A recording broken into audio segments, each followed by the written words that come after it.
Bonsoir à tous, tout au moins à ceux qui sont déjà là.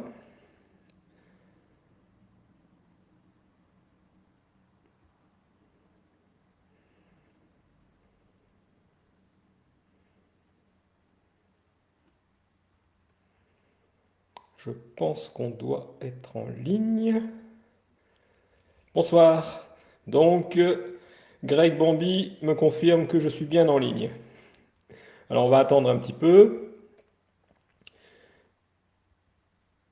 Tant que les gens arrivent, il n'est que 19 heures tout juste. 18.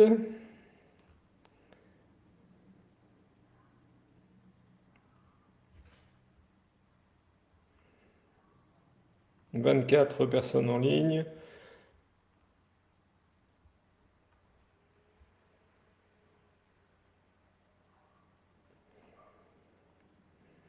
En une minute, c'est déjà pas mal. 33 aujourd'hui. 34.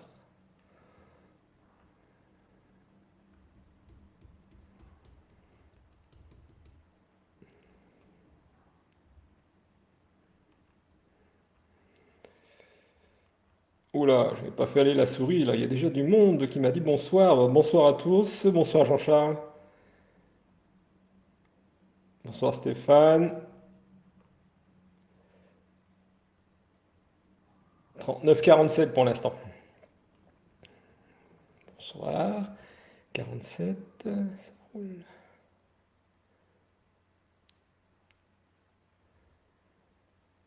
Et oui, salutations en cette fin de journée. Enfin, fin de journée, ça dépend pour qui, il n'est que 19 heures, hein.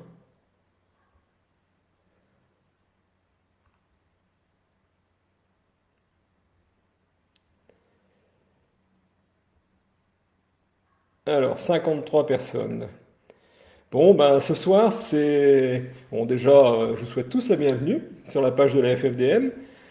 Ce soir, c'est un live super important que tout le monde attend quasiment depuis la création, hein. Parce que ce soir, je vais vous parler de notre première action de la FFDM.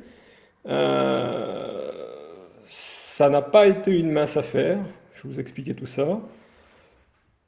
Mais ça y est, c'est parti. Bon, ça risque d'être un petit peu long, je pense qu'on va faire 1 heure. Parce qu'il y a beaucoup de choses à dire et beaucoup de choses à expliquer. Bon, on va commencer. Donc, comme je vous disais, tout le monde attend le live de ce soir parce que, bah, comme promis, je vais vous parler de la première action, de la première riposte de la FFDM et des UDM contre cette législation qu'on peut appeler d'antidétection, hein, puisque c'est ça, que l'État et les archéologues, euh, certes pas tous, mais enfin bon, ceux qu'on connaît, ont mis en place et défendent depuis 30 ans. Alors, ce sera la première action de la FFDM, il y en aura d'autres. La 2 est déjà quasiment finalisée d'ailleurs. Donc, on en a au moins 4 en tête là déjà qui vont se faire théoriquement assez rapidement.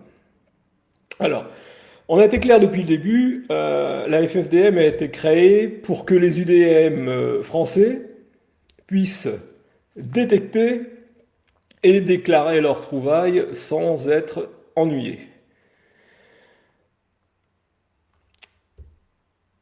Pour ça, bah, il va falloir faire changer la loi, puisque la loi d'aujourd'hui, bah, elle n'est pas top, hein. Je sais bien qu'il y a des régions où ça passe plus ou moins bien, mais il y a aussi des régions, je pense à l'Est, où ça passe très très mal, quoi. Les gens sont quasiment pourchassés à longueur d'année. Cette loi qu'on prétend changer ou dont on espère le changement, elle est là depuis 30 ans, hein, puisque c'est la fameuse loi de 89. La fameuse loi de 89, et c'est pas en 3 mois, ni même en 6, qu'on va changer une loi de 30 ans. Mais enfin, il n'empêche que, bonsoir VV, il n'empêche que la FFDM s'est engagée à le faire, la FFDM va le faire, et c'est commencé déjà. Commencé grâce aux UDM qui nous ont fait confiance, qui ont fait confiance à la Fédé. Il faut bien se dire que sans les UDM qui d'ores et déjà sont fédérés, hein, près de 750 aujourd'hui, on n'aurait rien fait. 750. Jamais une fédé, jamais une asso d'EDM n'a réussi à regrouper autant de membres payants. Faut les remercier. Faut les remercier. Ils sont engagés pour défendre la détection de métaux en nous faisant confiance. Ils nous ont fait confiance. C'était pas facile quand même, parce que avant nous, il y a eu d'autres fédés. Qu'est-ce qui a changé? Pas grand-chose, pour pas dire rien, sauf empire. Hein, on commence, si on veut remonter, il y a eu 89, ensuite il y a eu 2004, et il y a eu la fameuse loi de 2016. Il y avait bien des fédés, mais toutes ces lois sont passées comme des lettres à la poste, et il ne s'est rien passé, sauf durcissement de la législation contre les utilisateurs de détecteurs de métaux. Pardon. Alors il faut être clair. J'insiste sur les adhérents parce que on a besoin des adhérents. On a besoin des adhérents pour faire la masse, pour être représentatif aux yeux des pouvoirs publics. Si vous êtes 2 clampins, ou même 10, c'est pas comme ça que vous allez réussir à faire réfléchir les gens qui décident. Hein, il faut du monde.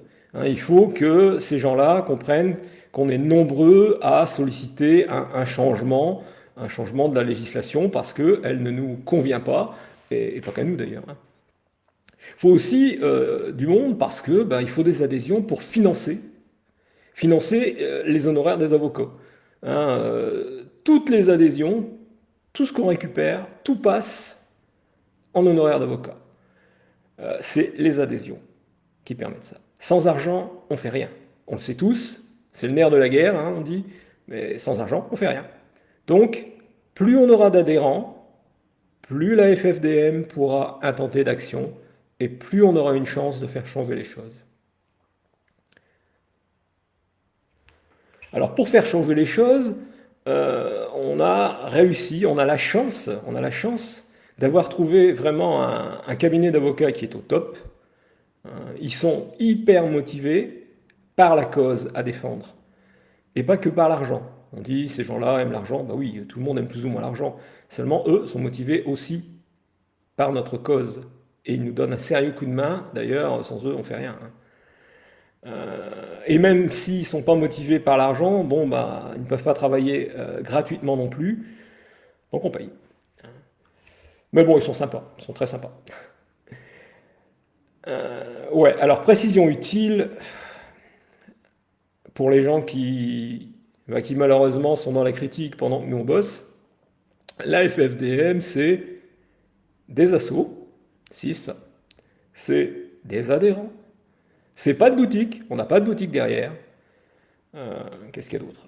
On a deux marques qui nous soutiennent, mais les actions, c'est bien les adhérents qui les financent. Hein, on a plus de 700, on arrive à 750 adhérents, ça fait un peu d'argent, ça permet de financer les actions. Donc, j'insiste là-dessus, pas la peine pour les anti de faire comme ça s'est passé dans certains pays, je pense à la Belgique, en prétendant que la FFDM ou n'importe quelle association qui défend les UDM est, on va dire, cornaquée par des professionnels, il y a un lobbying de professionnels. Tout ça, c'est du vent et du fantasme. Il n'y a pas de lobbying, il n'y a rien du tout. La FFDM, c'est des UDM qui ont envie de pratiquer leurs loisirs, et puis c'est tout, point, il n'y a rien d'autre. C'est pas la peine de chercher midi à 14h, comme on dit. Alors, vous avez envie que je vous parle des actions, mais on va en parler, mais bon, il y a des choses qui doivent être dites avant, parce qu'on entend beaucoup d'inepties. Alors, ensuite... je vais parler des archéologues. Une fois n'est pas coutume, je vais évoquer les archéologues. Alors là aussi, depuis la création, nos adversaires, puisqu'il faut bien les appeler comme ça, se plaisent à parler des gens de la FFDM comme une bande de brutes épaisses, hein, dénuées de cerveau, qui mangeraient un archéologue tous les matins. Là aussi, il faut être clair. Euh, la FFDM, et même, je crois, pouvoir dire les UDM en général, n'ont rien contre les archéologues, tout au moins contre ceux avec lesquels il y a moyen d'avoir une discussion. Alors c'est vrai. Hein, la FFDM emploie des termes à consonance guerrière. On parle de combat, on parle d'attaque. Bah oui, bon. Mais c'est par obligation, on va dire, et en désespoir de cause. Hein. D'autres fédés avant nous, on ne va pas les nommer, hein, ou même des associations, euh, ont essayé pendant des années, pour pas dire des décennies, euh, à utiliser la voie diplomatique. On a essayé de trouver des arrangements, on a essayé de discuter. Une fédé est allée 10 fois, je n'ai pas le chiffre exact, mais bon, un bon nombre de fois au ministère. Pour avoir quoi? Pour avoir un durcissement de la loi sur la détection de métaux. Donc manifestement, ce n'est pas la solution. À la FFDM, il nous a donc fallu choisir une autre voie, celle de la justice. Et la justice, bon, bah, la justice, c'est un combat. Donc voilà pourquoi on parle de combat. Après, on sait très bien que tous les archéologues français, loin s'en faut, ne sont pas contre la détection de métaux. On sait aussi que certains entretiennent d'excellents rapports avec des UDM et qui leur permettent de déclarer on va dire, des trouvailles intéressantes pour la connaissance.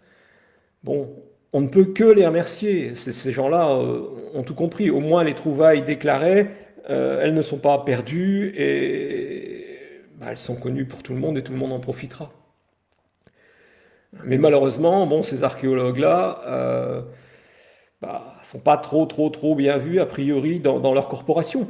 Encore récemment, un archéologue connu nous écrivait que dans la profession, il était impossible de parler de détection de métaux sans se faire insulter.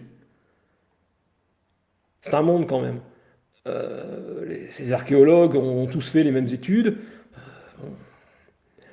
C'est une situation qui n'est pas normale. Hein. La détection de métaux est une réalité. Vous êtes archéologue, vous avez des convictions, ça se respecte.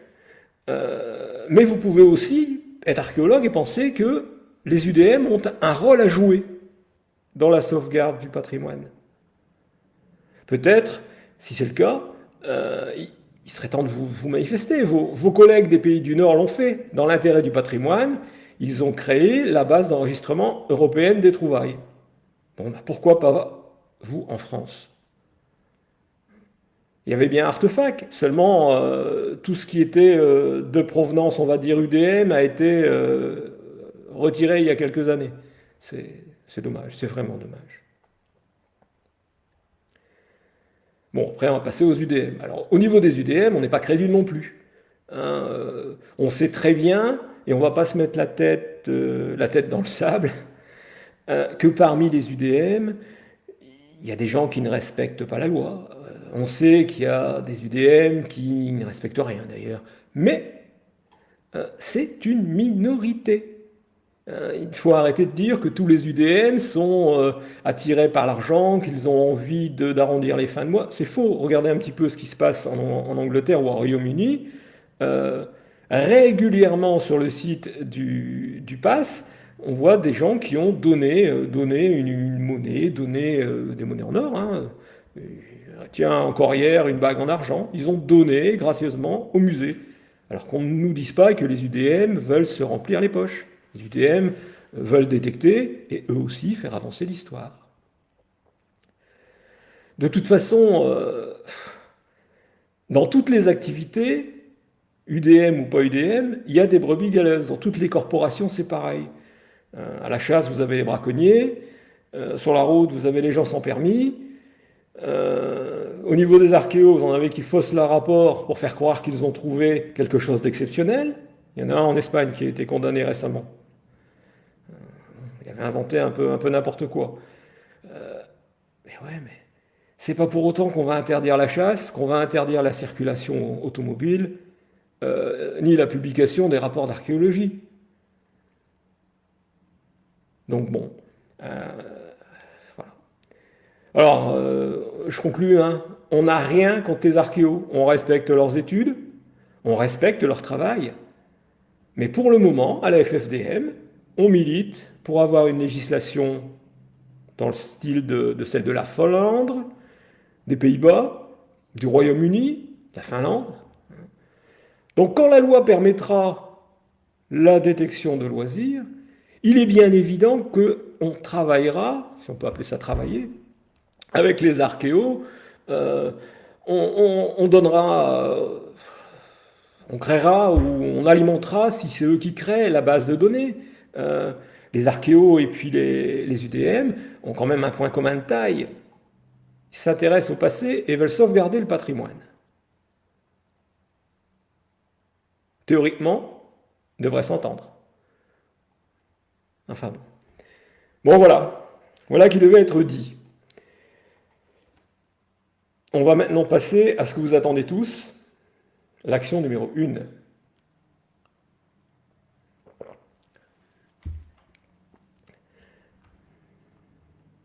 Regardez un petit peu les commentaires.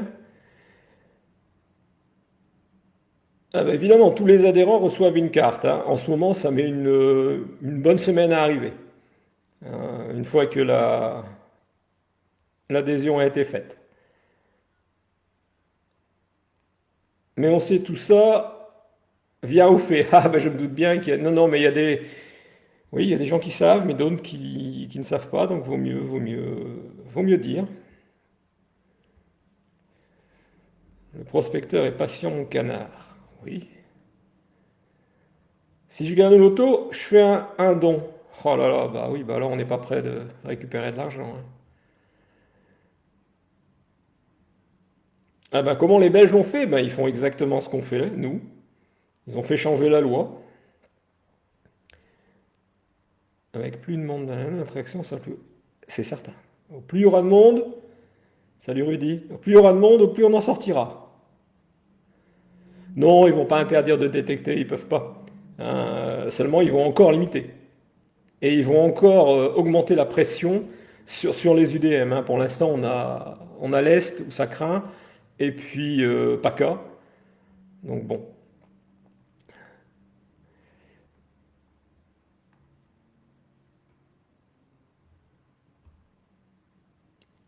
Ah, c'est l'heure de l'apéro. Eh ben, rien n'empêche de boire l'apéro en regardant, hein. Il n'y a pas de souci, moi ça ne me gêne pas.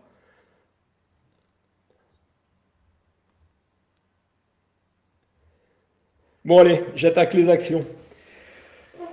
Alors, la loi, c'est compliqué, vous le savez tous, hein, et c'est surtout compliqué pour les gens qui n'ont pas l'habitude de travailler avec.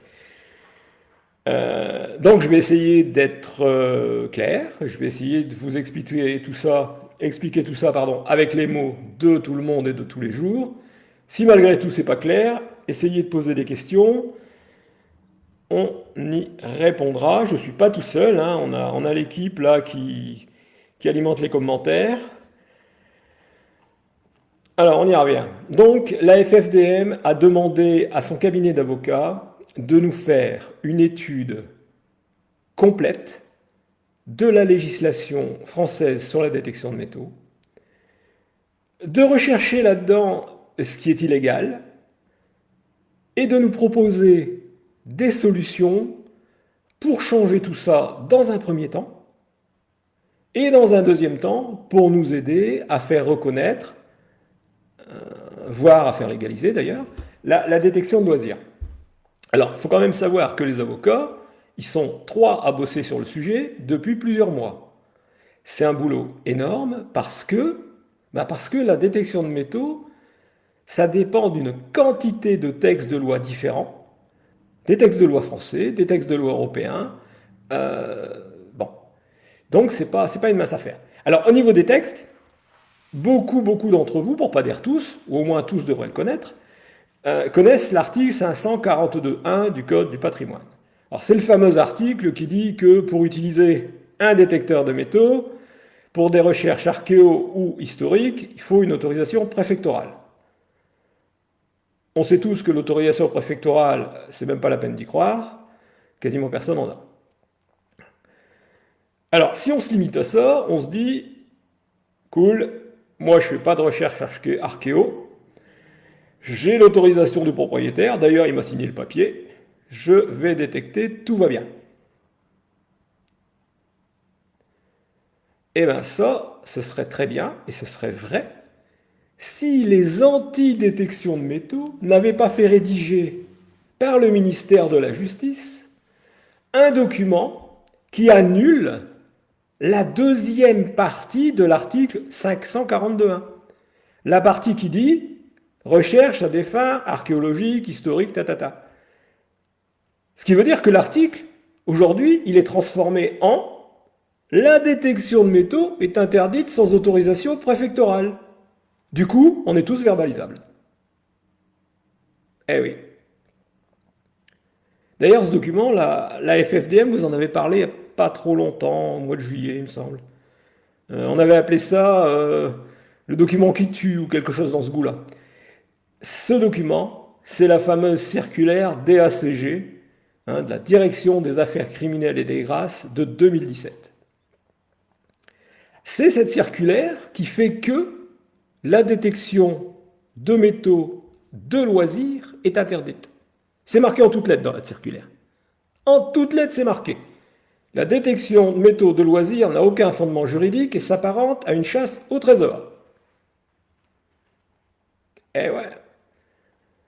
Alors j'en entends déjà qui sont en train de se dire « ouais, mais il nous casse les pieds, c'est qu'une circulaire, c'est pas la loi. » C'est vrai, ça n'est qu'une circulaire, mais c'est pas la loi. Sauf que, une circulaire, c'est quoi? Alors, en langage de tout le monde et de tous les jours, une circulaire, c'est une note de service qui est faite par un chef, ici un directeur de cabinet au ministère, à destination des gens qui sont en dessous de lui, pour leur dire comment et de quelle manière ils doivent appliquer les consignes. C'est tout bête, c'est les consignes. Sauf que là, les consignes, c'est l'article 542.1 du Code du patrimoine. Et les gens en dessous du chef, donc en dessous du ministre ou du directeur pas du cabinet, mais du directeur des actions criminelles et des grâces, ce sont les gens de la justice, et entre autres, les procureurs de la République. Alors, au niveau d'un tribunal, le procureur de la République, c'est celui qui représente la société, et c'est celui qui demande la condamnation. Donc la circulaire, elle est envoyée au procureur de la République pour attribution. C'est-à-dire que les procureurs de la République doivent demander l'application de la loi, l'article 542, comme le prévoit la circulaire, à savoir en considérant que la détection de loisirs est une chasse au trésor et qu'elle n'a pas de fondement légal. Donc, pour ceux qui ont suivi, c'est bien grâce à la fameuse circulaire de 2017 que certains procureurs, pas tous, passent outre l'article 542.1 en ne tenant pas compte de la deuxième partie de l'article, celle qui dit à des fins de recherche historique, archéologique. Et ils considèrent que la détection de loisirs n'a pas de fondement juridique, que c'est une chasse au trésor. Et au tribunal, ils demandent la condamnation de l'UDM qui était sorti le dimanche matin avec son fils, voilà, qui n'avait pas du tout l'intention de faire des recherches archéologiques. Mais bon, grâce à cette circulaire, il est condamnable, l'UDM. Il faut bien comprendre que la circulaire, c'est vraiment le truc hyper défavorable aux UDM. C'est elle qui permet de condamner pour l'utilisation toute bête d'un détecteur de métal. Le mec qui sort, en vertu de la circulaire, il peut se faire condamner. Alors évidemment, dans certains endroits, bon, les gens sont cool, les forces de police, voire même de gendarmerie, Oui, il n'y a pas de souci, vous avez l'autorisation du propriétaire. Bon, alors, dans certains endroits, on nous dit l'autorisation du propriétaire. Mais le texte, il est là, la circulaire, elle est bien là. Et si on veut, si le procureur souhaite verbaliser, il va pouvoir le faire. Enfin, condamner. Le procureur verbalise pas, lui, il condamne. Alors, la circulaire, eh bien, figurez-vous que les avocats de la FFDM ont établi, ils ont prouvé que cette fameuse circulaire, celle dont on vient de parler, celle qui permet à la justice de condamner un UDM honnête, tout bête, on ne parle pas d'un pilleur de site là, ben la circulaire, elle est totalement illégale. Elle va à l'encontre des textes français, mais aussi des textes européens. Ce qui veut dire qu'au nom de la FFDM, les avocats ont envoyé une demande d'abrogation de cette fameuse circulaire au service qui l'a écrit, c'est-à-dire la direction des affaires criminelles et des grâces. Alors ça n'a l'air de rien, mais la rédaction de cette demande d'abrogation, alors une abrogation ça veut dire une annulation, on a demandé l'annulation, hein, mais en langage juridique on appelle ça l'abrogation. Ça a demandé 4 mois de travail et ça représente plus de 100 pages, hein, des pages toutes bêtes, là à 4, rien que la demande d'annulation de la circulaire. Alors l'État a reçu cette demande d'annulation de la part de la FFDM le 24 août.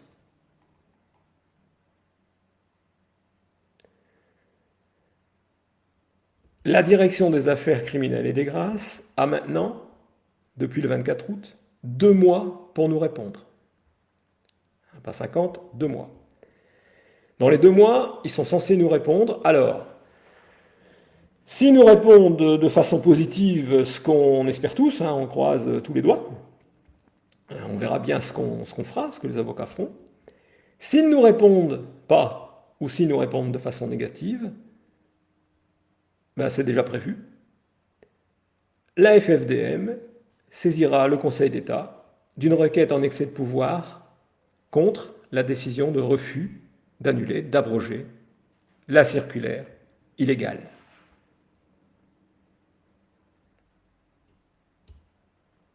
Il faut savoir que les avocats sont quand même hyper confiants parce que les dispositions de cette circulaire, pour eux, violent clairement la loi. Ça, c'est l'action numéro 1. Les avocats travaillent déjà sur la requête en Conseil d'État au cas où nous n'aurions pas de réponse ou au cas où la réponse serait négative. Bon, ça, c'est au 25 octobre. Avant ça, il y aura l'action numéro 2. Je ne vous en dis pas plus ce soir, mais elle est déjà bien commencée, on va dire.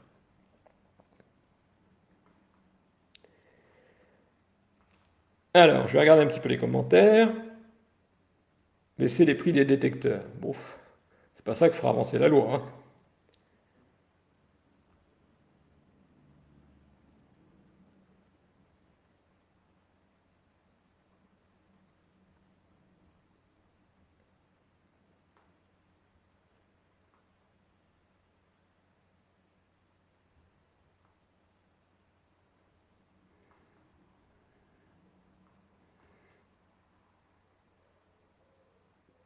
Ouais. Alors maintenant, on espère quand même que le monde de la FFDM, hein, que tout le monde, le monde de l'ADM, pardon, aura bien compris que la FFDM, c'est pas que des mots. La FFDM agit, et si on agit, c'est uniquement dans l'intérêt de la détection de métaux de loisirs, j'y tiens, et pour la sauvegarde de ce qu'on appelle le petit patrimoine enfoui dans la couche de labour, hein, c'est ce qui est démoli un petit peu plus chaque année par les travaux agricoles, les engrais, et puis le fait que ça soit alternativement à l'air et dans le sol.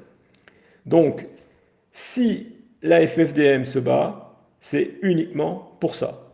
Les UDM, le patrimoine. Pas pour autre chose, pas la peine de nous ressortir les professionnels et les lobbying. Voilà. Alors, à l'issue du live, on vous mettra dans les commentaires, des fois que certains ne nous auraient pas cru encore, toutes les preuves, les éléments de ce que les avocats ont fait. Que disent les textes européens? Ah ben, les textes européens disent rien de particulier sur l'ADM parce qu'il faut savoir, et ça aussi on lit n'importe quoi sur les forums, il faut savoir qu'en matière d'ODM, les États sont libres de prendre la législation qu'ils veulent. Il n'y a pas de législation sur la détection de métaux européenne, chacun fait ce qu'il veut. Par contre, par contre, comme dans d'autres domaines, l'État fait ce qu'il veut tout en respectant les grandes lignes de ce que l'Europe a décidé. Donc, au niveau de l'ADM, ils ne sont pas dans les clous au niveau de la Convention européenne des droits de l'homme et ils ne sont pas non plus dans les clous au niveau des conventions commerciales. C'est compliqué, mais ça a vraiment une incidence sur la réglementation, sur la détection de métaux. Si les avocats nous ont fait 100 pages rien que pour une demande, je vous prie de croire que c'est vraiment compliqué. Mais chacun son boulot. Vraiment, vraiment, ils sont confiants parce qu'il y a matière. Donc les preuves à l'issue du live. C'est une bonne nouvelle. Ben oui que c'est une bonne nouvelle. Alors je vais regarder un petit peu les commentaires. Ah oui, la requête en Conseil d'État est déjà bien entamée aussi.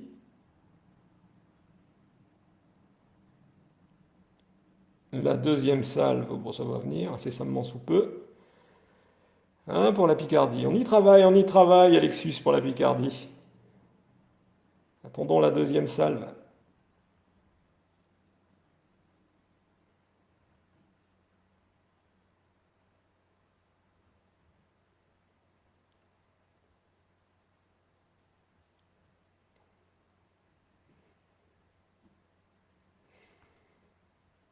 Ah, l'article 542.1, ben oui, c'est celui dont on parle.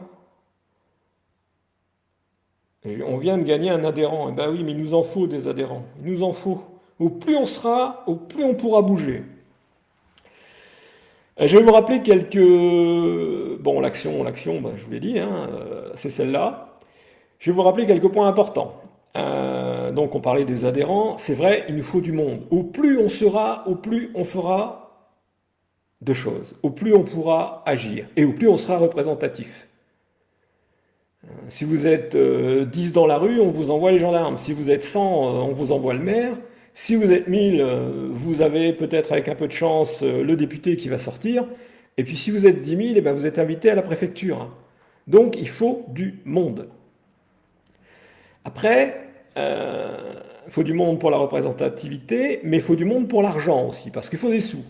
Alors, il faut savoir que la FFDM a mis sur Helloasso la possibilité de faire des dons pour les gens qui n'ont pas envie d'adhérer ou qui ne veulent pas adhérer pour une raison ou pour une autre, ou pour les entreprises. Tiens, une entreprise peut faire des dons. Donc on a un lien, d'ailleurs, je pense qu'on va nous le mettre, un lien pour faire des dons sans adhérer. Ça nous permet d'avoir de l'argent pour payer les avocats. On a besoin aussi, tiens, ouais. On a besoin aussi, je l'ai déjà dit et redit, on a besoin de refus de détecter. C'est-à-dire, vous faites une demande à la mairie, à l'ONF ou à qui vous voulez, enfin un organisme officiel, pour détecter. On vous renvoie un petit courrier dans lequel on vous dit que c'est interdit en vertu de l'article 542.1 ou qu'il vous faut une autorisation préfectorale. Ces courriers-là, on en a besoin. On a besoin aussi de jugements hein, du DM qui malheureusement se sont fait verbaliser et condamner. Bon, pas ceux qui étaient sur des sites, hein, ceux-là c'est même pas la peine, hein, parce que là on n'y peut rien, quoi. Et on a besoin aussi de rappel à la loi. Hein. Des gens ne sont pas condamnés, mais ils ont un... Bien que le rappel à la loi c'est une réponse judiciaire. Hein. Les gens ont un rappel à la loi, donc ça peut être du procureur, ça peut être de la gendarmerie, ça peut être de la DRAC, ça se fait aussi maintenant. Ça, on en a besoin. Pourquoi on en a besoin? Pour alimenter le dossier que les avocats sont en train de monter pour l'Europe. Donc, si vous avez de la doc, il faut nous les donner. Alors tiens, chasser sur les propriétés, ils ont le droit, le même droit. Ah, les chasseurs, ils sont 1 million, je pense qu'ils sont 1 800 000. Donc voilà pourquoi ils sont écoutés, les chasseurs. Eh bien oui, qu'il va y avoir des choses à faire pour les départements de... Ah, Jean-Jacques, toujours le même, je discute souvent avec lui d'ailleurs sur les forums. Oui, oui, il va y avoir des choses à faire pour les départements. Il y a aussi la Meuse, hein, qui est interdite.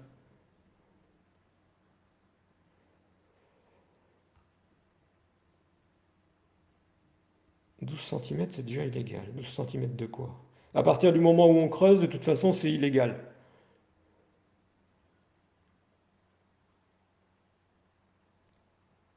Mais qui fait pression pour pousser la justice à nous condamner comme ça? Ben, ce sont les archéos, c'est une association que tout le monde connaît, hein, c'est l'APA, mais c'est pas une histoire de pression. C'est une histoire que ces gens-là ont réussi à faire écrire la fameuse circulaire, celle qu'on attaque là, qui dit que ben, même si on ne fait pas de détection à des fins archéologiques et historiques, on est verbalisable. Ce sont les archéos. Pas tous, il y en a qui n'ont rien contre et qui ont compris que les UDM peuvent apporter quelque chose. Mais il faut qu'ils se manifestent, ces gens-là.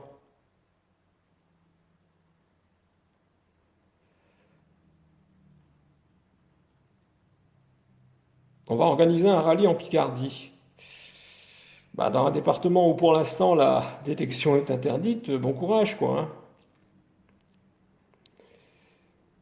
Les avancées d'autres pays devraient nous aider. Oui, on est en rapport avec certaines personnes dans d'autres pays justement où ça a passé. Donc ça oui, nos problèmes. Si la circulaire est annulée avec une simple autorisation des propriétaires des... ouais. Si la circulaire est annulée, on ne pourra plus nous taxer de faire des recherches archéologiques. On fera de la détection de loisirs. Parce que la détection de loisirs, il ne faut pas oublier que lorsque la loi 89-950 a été votée, hein, lors des débats à l'Assemblée nationale et au Sénat, les, les députés et les sénateurs ont signé, ont voté cette loi à la condition que la détection de loisirs soit toujours autorisée. C'est marqué noir sur blanc dans les discussions à l'Assemblée nationale. La loi passe, mais la détection.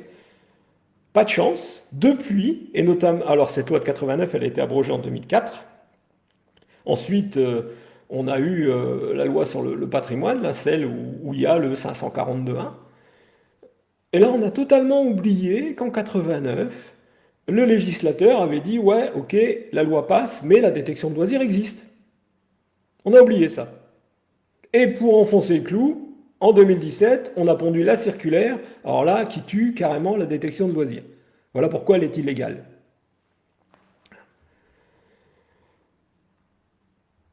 Alors,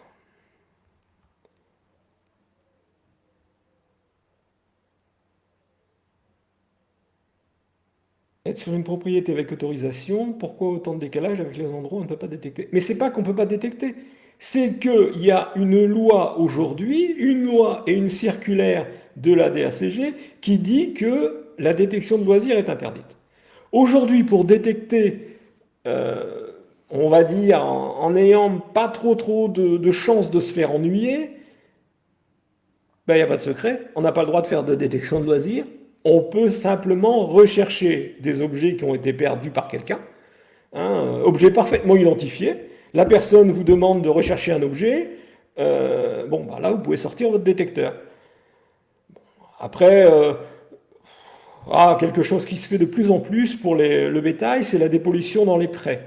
Bon, bah, à partir du moment où l'agriculteur vous demande de dépolluer son pré, on ne peut pas vous taxer de faire de la détection à des recherches, pour des recherches archéologiques. C'est pas non plus de la détection de loisirs, vous êtes en train de dépolluer quelque chose. Donc là, nous, on considère que les recherches de biens récents et la dépollution, tout ça avec, à la demande écrite hein, d'un propriétaire, ça, c'est légal pour nous. Bon, évidemment, nos détracteurs vont vous dire que non, c'est pas légal. Pour l'instant, nous, les textes, à notre avis, les textes ne permettent pas de condamner quelqu'un qui recherche quelque chose ou qui dépollue.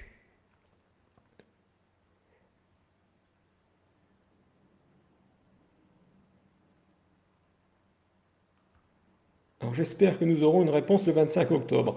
Et bien de toute façon, si on a une réponse négative ou si on n'a pas de réponse, la FFDM saisit le Conseil d'État. Quelle est la demande pour la profondeur des labours? C'est 25-30 cm, à l'instar de ce qui se fait aux Pays-Bas, parce que on considère que dans les 25-30 cm, le sol est perturbé, hein, la couche est perturbée, donc que ça, enfin, dans les pays, aux Pays-Bas, ils considèrent ça, donc que ça n'entre plus dans le cadre de la Convention de la Valette, puisque c'est perturbé. Donc la FFDM, de toute façon, réclame la possibilité de détecter dans cette couche de 25-30 cm, comme ça se fait dans les autres pays où la législation a été, on va dire, changée et que l'ADM est autorisé. Alors,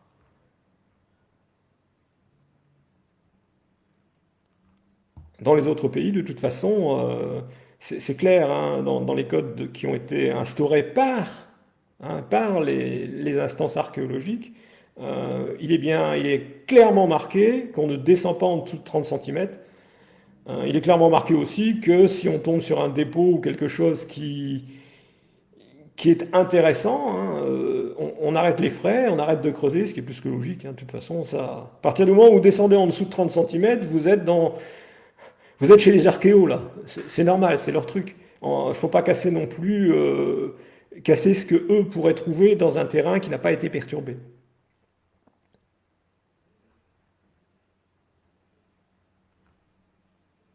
Moi, je répète, les demandes profondeur, les profondeurs, c'est 25-30 cm, on ne demande rien d'autre.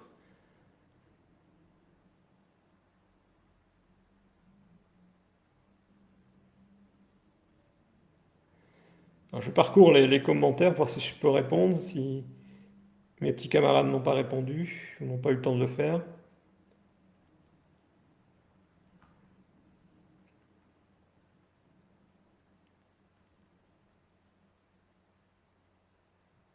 En Franche-Comté, beaucoup de pression. Eh bien oui, effectivement, parce que la Franche-Comté, c'est le berceau, on va dire, de l'APA, hein, cette association franchement anti-UDM. Donc oui, c'est vrai que dans ce coin-là, c'est problématique. Quand on pense qu'en Franche-Comté, par exemple, certains gendarmes ont reçu une formation pour faire la chasse à l'UDM, alors que dans d'autres départements, lorsque la question a été posée à la gendarmerie en ligne, maintenant on peut poser des questions aux gendarmes en ligne, les gendarmes ont dit oui avec l'autorisation du propriétaire. Alors d'un bout de la France, le gendarme vous dit oui avec l'autorisation du propriétaire, et de l'autre côté, les gendarmes vont en formation pour verbaliser les UDM. Hein. Enfin bon, la loi elle est claire. Théoriquement, c'est interdit. Donc si on veut vous ennuyer,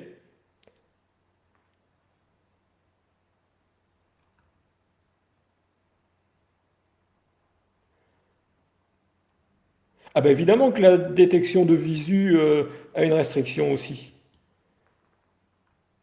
Détection de visu, j'imagine que c'est sans détecteur, sans rien. Ben, si vous trouvez quelque chose, c'est à déclarer, pareil. Et on ne peut pas creuser qu'en surface.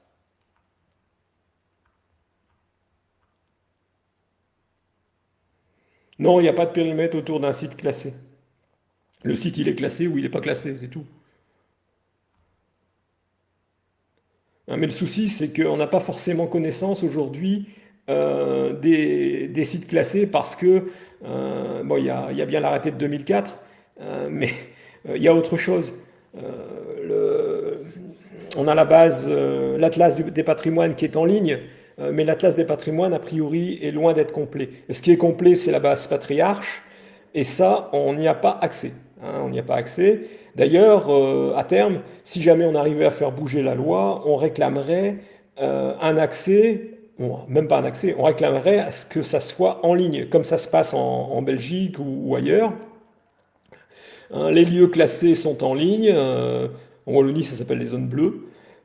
On n'a pas le droit d'y aller, point. C'est très bien. Il n'y a plus d'erreur possible. Les lieux sont là.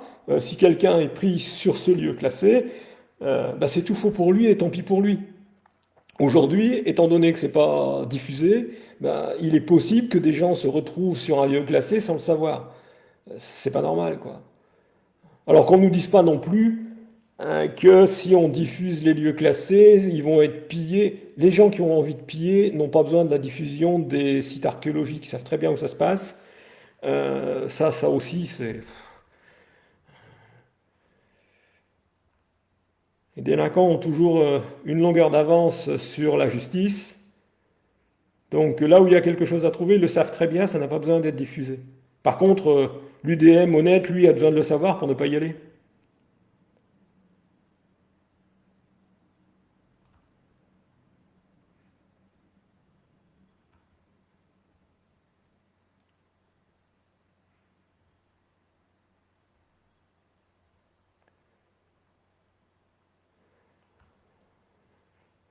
Bon, on était moins embêtés quand il n'y avait pas de vidéo. Bah oui, ça c'est évident, mais bon, c'est comme ça. Aujourd'hui, YouTube, c'est un phénomène de société, hein, c'est tout, hein.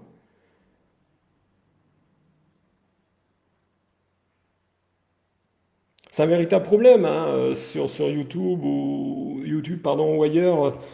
On voit des choses très très intéressantes qui devraient être déclarées.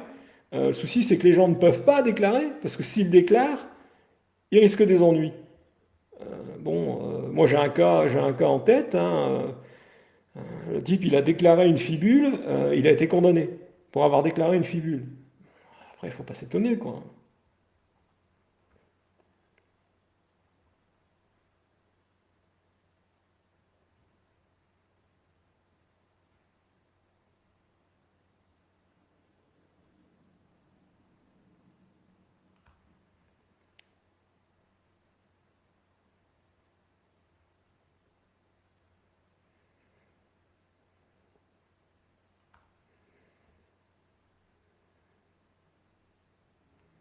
Qu'en est-il des déclarations avant 1875? Eh bien, tout ce qui est antérieur à 1875 ou qui fait partie des deux dernières guerres mondiales est à déclarer. Le problème, c'est que vous avez intérêt à être dans les clous pour déclarer. Autrement dit, si lorsque vous faites une recherche, je ne sais pas moi, d'un d'un soc de charrue, d'une bague, ou si vous faites de la dépollution, vous trouvez quelque chose qui date d'avant 1875, il faut le déclarer. Alors la déclaration se fait en ligne, hein, peut se faire en ligne, hein, sur mesdémarches.gouv, mais les textes, de toute façon, c'est pas ce qu'ils disent. Les textes disent qu'il faut déclarer à la mairie de la commune du lieu de découverte, et c'est le maire qui est chargé de faire remonter l'info. Mais bon, sur mesdémarches.gouv, vous pouvez faire vous-même. Mais la détection doit être légale, sinon vous faites plumer.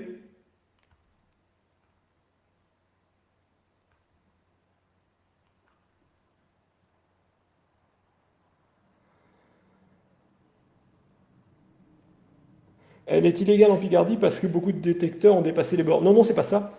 En Picardie, c'est illégal parce que il y a eu les deux derniers conflits mondiaux, surtout le premier, hein, la guerre 14. Et il y a beaucoup, beaucoup d'endroits où il y a des restes de choses dangereuses, hein. Mais ce qui n'est pas normal, c'est que toute la Picardie soit interdite, alors que la ligne de front ben, n'était pas partout en Picardie, hein. Il y a en Picardie des communes qui n'ont bon, j'exagère un peu, mais il y a des communes qui n'ont pas vu un soldat en Picardie. Donc il n'y a pas de raison dans ces communes-là d'interdire l'ADM.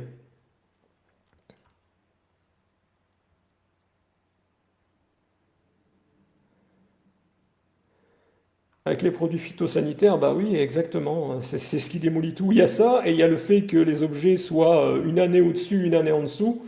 Ça active la corrosion. Sans compter, maintenant, avec les herses rotatives, tout est broyé, quoi.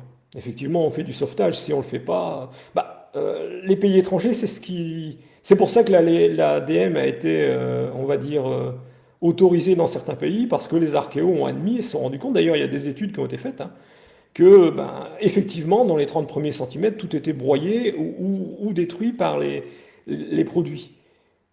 C'est bien pour ça qu'on a notre carte à jouer pour sortir ça de là-dedans avant que ça soit démoli, la fin des carottes. Et les plages alors? Les plages, a priori, il y a moins de pression, il y a moins de pression du monde archéologique, sauf les plages où il y a des sites archéologiques, parce qu'il faut bien savoir qu'il y a des plages où il y a des sites archéologiques aussi, hein. Mais bon, les gens qui cherchent des euros et des bijoux sur les plages, en principe, sont un peu moins la cible des Antilles. J'ai pas connaissance d'ailleurs de gens qui se sont fait verbaliser pour avoir fait des recherches sur les plages. Bon, après, il faut voir si la mairie n'a pas pris un arrêté d'interdiction, ça aussi, hein. Résultat, dans combien de temps? Eh ben, dans combien de temps? Déjà, d'ici 2 mois, on va voir si la DSCG répond, hein, et ensuite, ensuite, ce sera le Conseil d'État. Alors là, je ne peux pas vous dire, mais bon, ça va pas se faire, comme je l'ai dit en introduction, hein, on va pas changer une loi de 30 ans en 3 mois, hein. Conseil d'État, c'est mini 18 mois, hein. Mais entre-temps, il y aura d'autres actions. D'ailleurs, la deuxième arrive à grands pas.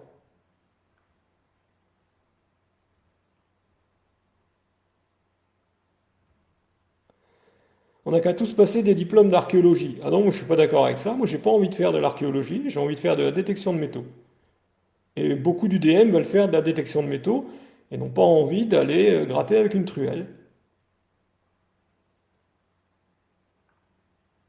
On fait de la détection de métaux et si on trouve quelque chose d'intéressant, il est bien évident qu'on doit pouvoir transmettre les infos au monde archéologique pour que ça soit exploité.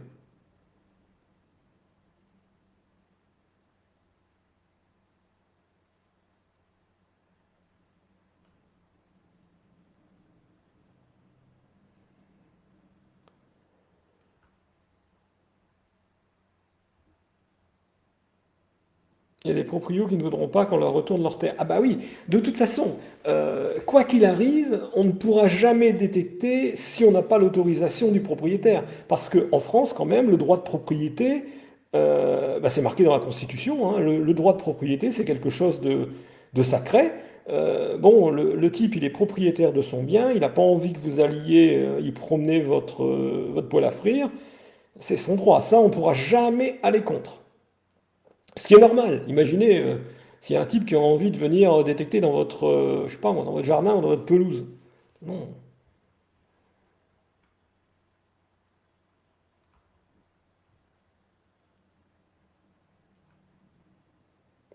Non, parce que chercher à 50 centimètres, là on est dans la couche non perturbée, et la couche non perturbée, euh, il y a des informations dans la couche non perturbée que l'UDM ne veut pas forcément être à même de récupérer.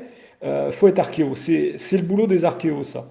Nous, on se contente de ce qui se trouve, enfin, on aimerait se contenter de ce qui se trouve dans la couche qui est continuellement retournée par les agriculteurs.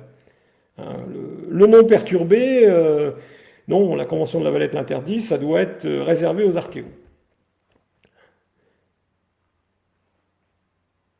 De toute façon, il ne faut pas rêver, on sait tous que les vendeurs de détecteurs racontent ce qu'ils veulent. On sait tous qu'un détecteur, ça prend allez, ça prend 25-30 cm max, et encore, ça dépend de ce qu'il y a dessous, hein. Ça dépend du terrain, ça dépend de plein de choses. On parle de détecteurs normaux, pas de radars de sol, hein. Ça, on n'est pas pour l'autorisation des radars de sol. C'est trop dangereux pour l'archéologie.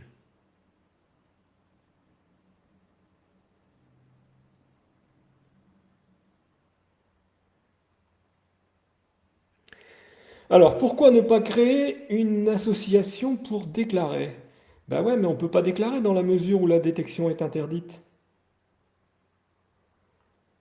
Et les archéologues qui sont un peu plus ouverts et qui rendent service aux UDM et à la connaissance en acceptant des objets trouvés au DM, ces gens-là déjà font preuve de courage vu l'ambiance actuelle, mais ils sont bien obligés de dire ou d'oublier de dire que ça a été trouvé au DM. Sinon, ils doivent se faire tirer les oreilles, quoi. Je vous dis, un archéologue nous écrivait récemment, et pas n'importe lequel, hein, quelqu'un de connu, qu'on ne peut même pas parler de détecteur de métaux sans se faire insulter dans la profession. Je sais pas, c'est un scandale, quoi.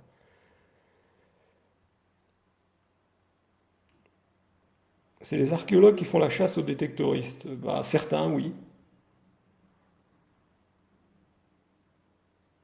Il est bien évident que si oui, et il est bien évident que si certaines personnes du monde archéologique professionnel se rassemblaient et puis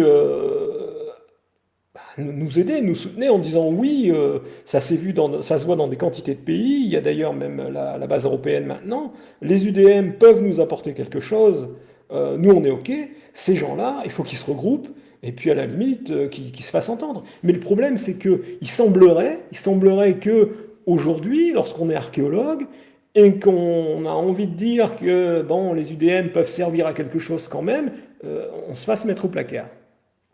Donc, je voyais sur un forum hier ou avant-hier un étudiant en archéologie qui demandait, sur un groupe d'UDM, hein, qui demandait à connaître un UDM qui avait fait trouver un dépôt, parce qu'il voulait faire une thèse sur un dépôt trouvé par un UDM. Bon, ce gars-là a eu des pressions, il a enlevé sa demande quasiment aussitôt. Enfin, le lendemain, la demande était enlevée. Parce que le monde archéologique lui a certainement dit attends, tu vas faire une thèse sur un truc qui a été trouvé par un UDM, ça passera jamais, on n'est pas d'accord. Euh, ils appellent ça des données grises, hein, parce qu'une donnée trouvée par un UDM, elle est grise, soi-disant. Bon, ce qui signifie qu'on n'a pas trouvé ça dans les normes et dans les formes. Le souci, c'est qu'avec le réseau européen, les archéologues français vont pouvoir aussi travailler avec ce qu'ont trouvé les UDM étrangers. Du coup, il semblerait que ce soit plus gris, puisque c'est à l'étranger.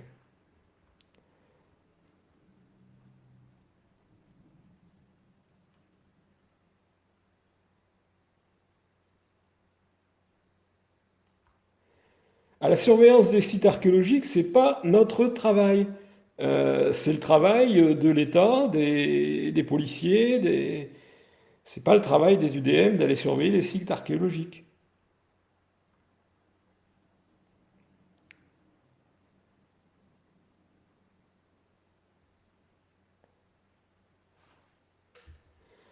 Même un Napoléon de 1854. Eh ben oui, parce que 1854, jusqu'à preuve du contraire, c'est avant 1875, donc c'est à déclarer.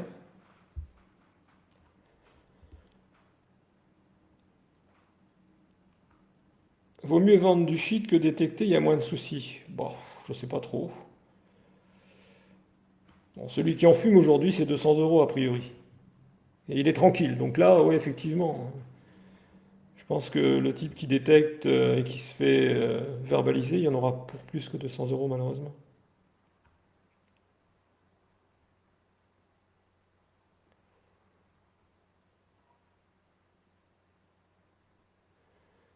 La loi dit que c'est au propriétaire de faire la déclaration. Non, la loi, elle dit que c'est une déclaration conjointe entre le propriétaire et l'inventeur, c'est-à-dire l'UDM.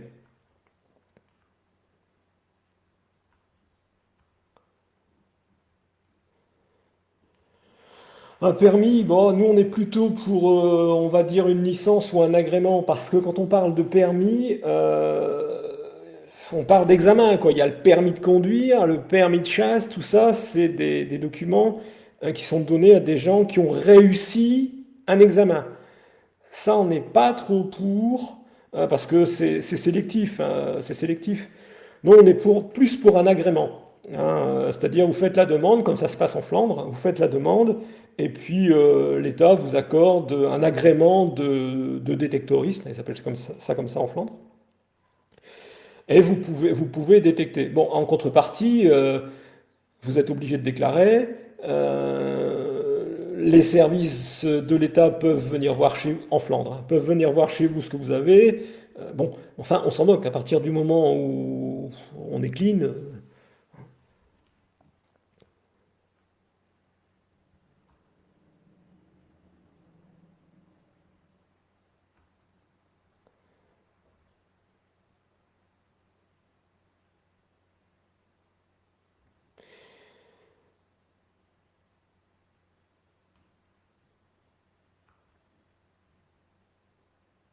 Alors, quel est le discours de la France face à la manière de faire de certains pays étrangers, cette collaboration IDM Archéo, concrètement, ils en disent quoi, les big boss français? Bah, pour l'instant, les big boss français disent que, d'après ce que j'ai lu, hein, que les archéos qui collaborent avec les UDM, ils se trompent. Ils se trompent, c'est des mauvais ceux-là. Hein, j'ai lu récemment que ces gens-là, bon, en gros, faisaient un peu le déshonneur de l'archéologie, quoi. Voilà la vision française, enfin des gens qui s'expriment sur le sujet. Je reste persuadé qu'il y a des archéos qui trouvent ça très bien, qu'il y ait une collaboration. Mais bon, nous, pour l'instant, nos pontes sont contre.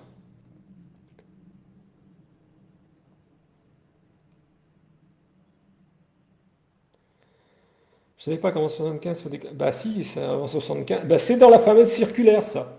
Hein, c'est la fameuse, c'est en bas de la page, je ne sais plus combien, 7 ou 8. Hein, c'est en bas, alors c'est 1875 et tout ce qui est des deux conflits. C'est comme ça. Mais bon, ça c'est pas trop normal non plus, hein, parce que c'est pas du tout à la directrice des affaires criminelles et des grâces de déterminer ce qui est archéologique et ce qui ne l'est pas. Hein. Je pense pas, d'ailleurs je sais que ça c'est pas trop dans les clous non plus.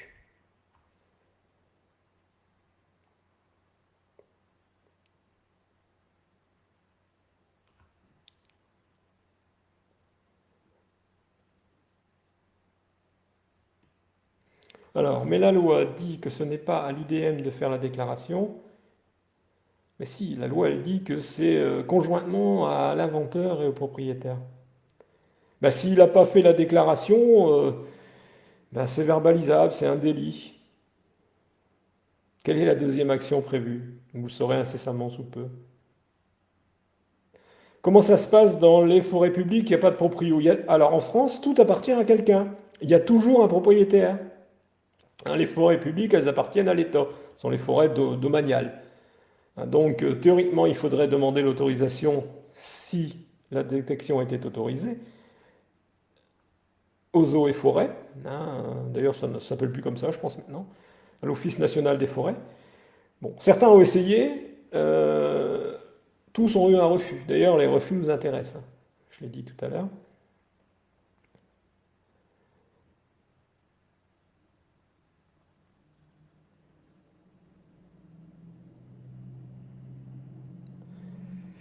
5 UDM sur un site romain. Eh ben dites donc, ils ont bien de la chance que personne ne leur soit tombé dessus. Je vais pas être méchant, mais je dirais même que c'est pas normal, quoi. Hein, sur un site romain, c'est classé, on n'y met pas les pieds. Hein.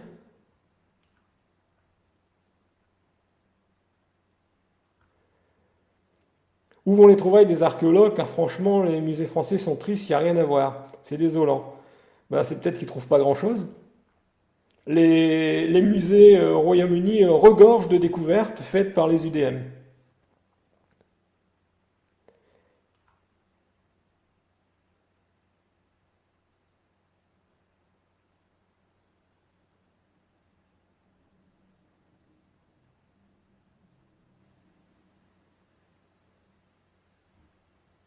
Il n'y aura aucune réponse fin octobre. Eh bien, s'il n'y a pas de réponse, on a dit ce qu'on ferait.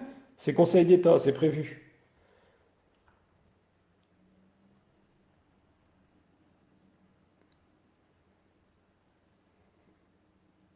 Bah, les bois et les forêts, c'est comme partout. En France, la détection de loisirs n'est pas autorisée. Alors, on pouvait aller dépolluer. Si on vous demande de dépolluer un bois ou une forêt privée, faites faire un document comme quoi on vous demande de dépolluer. Si on vous demande de rechercher, je ne sais pas moi, la chevalière d'un chasseur qui l'a perdue la saison dernière, faites faire un papier par le chasseur. Et demandez-lui aussi l'autorisation du propriétaire. Aussi. C'est toujours le propriétaire qui a le dernier mot.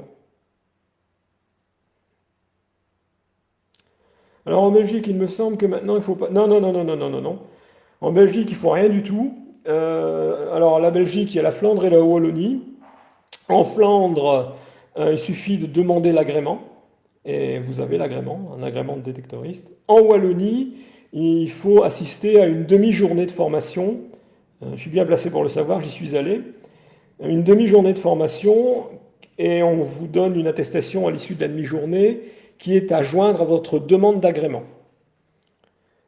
Point particulier, en Wallonie, l'agrément est à payer 40 euros par an pour les frais soi-disant administratifs. En Flandre, il est gratuit.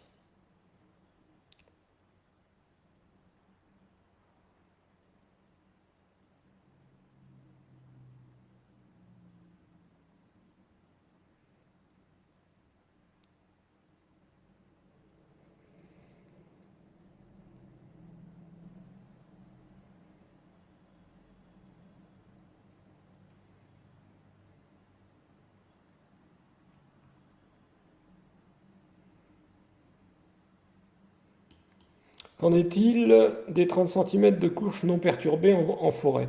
Ouais, effectivement, là, c'est un problème. Et d'ailleurs, il n'y a pas que les 30 centimètres en forêt, parce qu'il y a des endroits en France où il y a très très peu de sédiments. On est tout de suite à la roche. Donc là, ça peut poser effectivement problème. Hein, à voir. Pour l'instant, on réclame, nous, les terres cultivées, on va dire.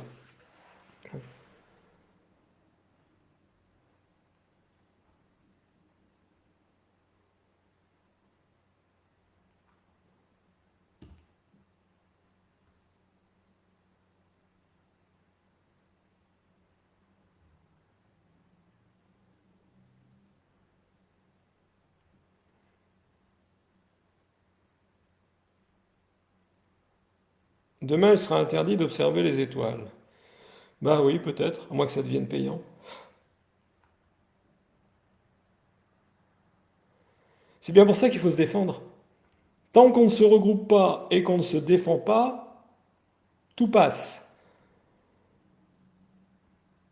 C'est ça le souci.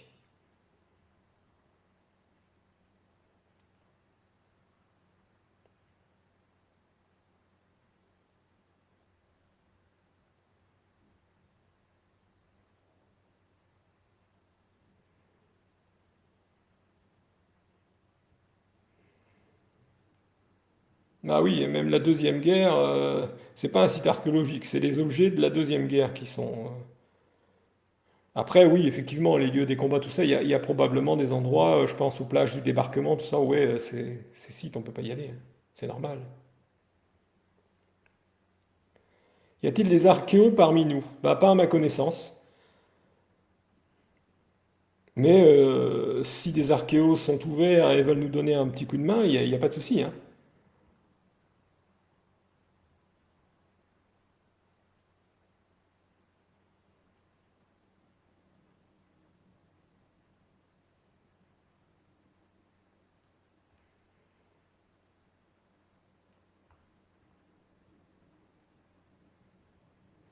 La loi était différente avant, pourquoi ça a changé? Ben, c'est depuis 89.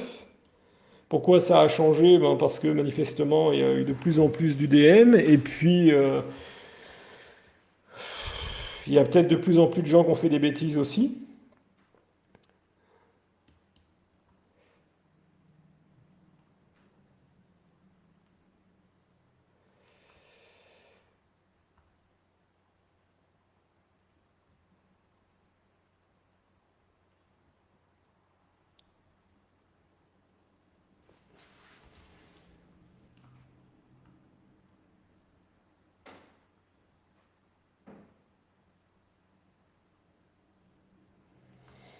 J'ai eu une autorisation du propriétaire, mais je l'ai dit au départ, hein, même avec autorisation du propriétaire, vous pouvez être ennuyé, puisque la détection de loisirs est interdite.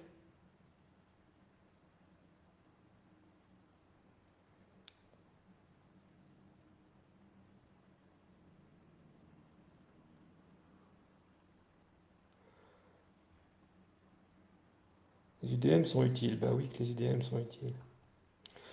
1875, pourquoi? Ben, je vous l'ai déjà dit, hein, c'est dans la fameuse circulaire dont on demande l'abrogation. Ils ont décidé, comme ça, unilatéralement, que 1875 et les deux derniers conflits mondiaux, c'était archéologique. Enfin, antérieur à 1875, hein.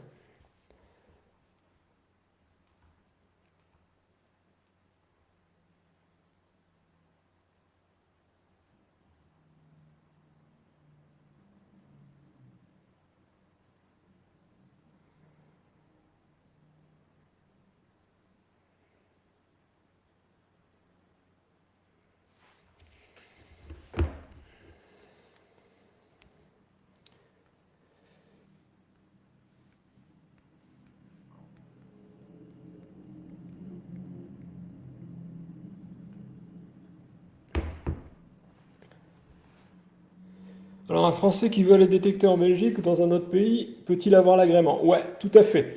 Que ça soit en Flandre ou bien en Wallonie, il suffit de demander l'agrément. Hein, en Flandre, il n'y a qu'à le demander. En Wallonie, il faut participer à la demi-journée de formation. Point particulier et pas du tout intéressant, tout ce qui est trouvé en Wallonie ne peut pas sortir de Wallonie. Alors, je ne sais pas trop comment on peut faire si on est français et puis qu'on va détecter là-bas, hein, mais dans leur législation, les objets trouvés doivent rester sur les territoires wallons. Je parle pour la Wallonie, pas pour la Flandre. La Wallonie a autorisé la détection de métaux l'an dernier, mais leur législation est vraiment très très contraignante. C'est loin loin d'être la panacée. C'est loin d'être la panacée.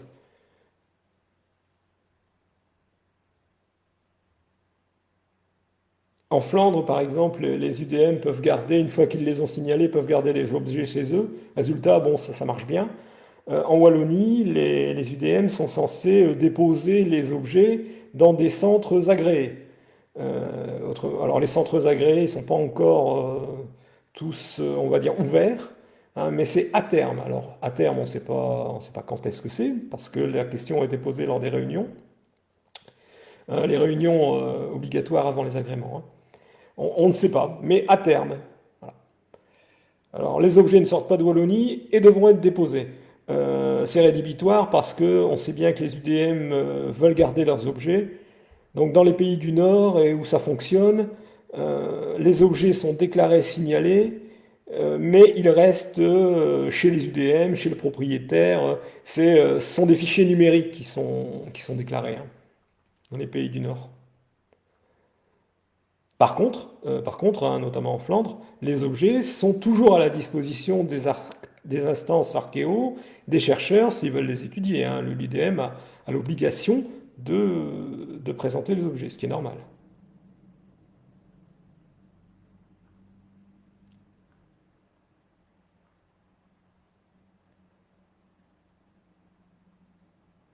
Combien d'adhérents dans la Fédé? Quasiment 750.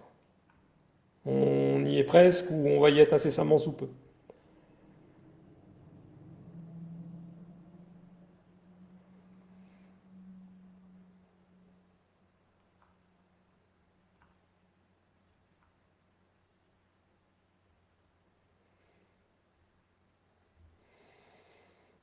Je suis 768, donc 700... Non, non, non, non, non, non, c'est pas comme ça que ça marche. Les 100 premiers numéros de cartes ont été bloqués, hein, pour le bureau, pour les membres d'honneur. Donc les cartes d'adhérents commencent au numéro 101. Hein, commencent au numéro 101. Donc Louret, là, qui est le numéro 768, il est lui le 668e adhérent. Les plages sont aussi interdites. Ben, la détection de loisirs est interdite. Enfin bon, il y a moins de soucis sur les plages s'il n'y a pas de site archéologique et si ce n'est pas les plages du département, hein, évidemment. Du débarquement, pardon.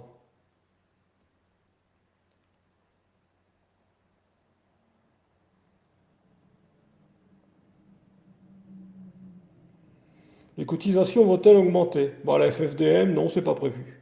On n'a pas prévu d'augmenter les cotisations, on n'est pas là pour raqueter les gens. Par contre, on peut toujours donner plus. Il y a une possibilité de faire des dons pour ceux qui peuvent le faire ou qui veulent le faire. Je l'ai dit au départ, hein, on a besoin d'argent, non pas pour acheter un DUS au président, comme je l'ai lu une fois sur un groupe, hein, non, non, on a besoin d'argent pour payer les avocats. Ça coûte super cher, hein, là, on tape déjà à plus de 10 000 euros, hein.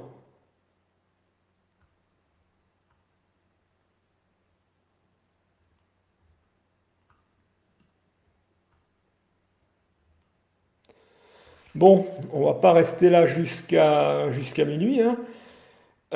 J'ai oublié de vous dire que, à la demande des adhérents, la FFDM a mis en vente des goodies, hein. Alors on a des casquettes, on a des écussons et on a des autocollants pour l'instant. Donc si vous êtes intéressé, bon, on va vous mettre le lien pour faire les achats. C'est du beau matériel et on a vraiment tiré les prix un maximum. Alors on perd pas d'argent derrière, mais on gagne pas grand-chose non plus. On a fait ça parce que les UDM nous l'ont demandé et aussi pour que la FFDM soit un petit peu affichée, représentée partout, hein. Quand vous allez quelque part avec votre casquette FFDM, on peut vous demander bah, c'est quoi? Donc c'est le moment ou jamais d'essayer de recruter pour la FFDM, hein, recruter pour que la détection de loisirs devienne légale et qu'on ne soit plus ennuyé. Je répète une fois de plus, hein, la FFDM, on veut quoi? On veut une détection de loisirs pour tout le monde, hors site archéologique. On veut pouvoir déclarer les trouvailles. Et bah, évidemment, si on déclare, il nous faut une base de données, un peu comme Medea, le PAN, le PASS, hein, à l'étranger. Voilà, on veut pouvoir apporter notre petite pierre à l'édifice. Autre chose, les 750 adhérents arrivent à grands pas.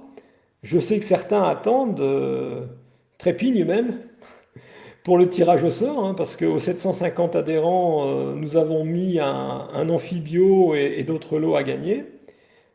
Cet amphibio nous a été donné par la marque Nocta, Macronocta. Donc on en fait profiter les adhérents.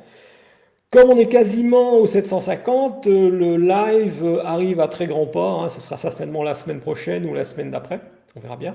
Mais enfin, ça arrive. Donc, on verra bien. Qui le gagnera? C'est un super beau cadeau, hein. Pour le reste, ben, pour l'instant, on croise les doigts, hein, ça devrait le faire. On croise les doigts de main et de pied même. Euh, nos avocats bon, sont confiants, donc nous aussi. Je vais arrêter là pour ce soir. Je vous dis à bientôt. Vive la détection et vive la détection de loisirs pour tous. N'hésitez pas à faire la pub de la FFDM. Bonne soirée à tous.